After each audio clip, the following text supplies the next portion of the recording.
Отец Александр, Иисус умер за наши грехи. А почему Он выбрал именно смерть?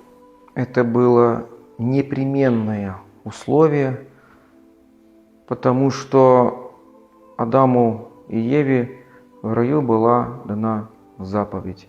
В день, когда вы вкусите плода сего, смертью умрете. Над человеческим родом висела смерть. Преодолеть ее никак, кроме того, как принять ее и победить в себе, не получилось бы. Поэтому и ветхозаветные пророчества говорят о том, что Христос должен был умереть для того, чтобы освободить нас от этой смерти. Победив смерть, можно только самой смертью.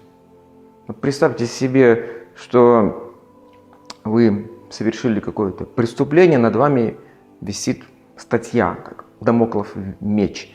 Эта статья вас разрушает.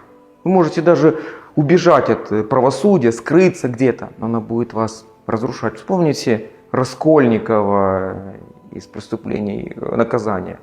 Он мог сбежать? Да, мог. Это бы уничтожило его как личность. Также и здесь смерть уничтожала человечество. Чтобы ее победить, надо было умереть и воскреснуть. Поэтому смерть Христа на кресте была действительно природной, онтологической необходимостью в божественном замысле о мире.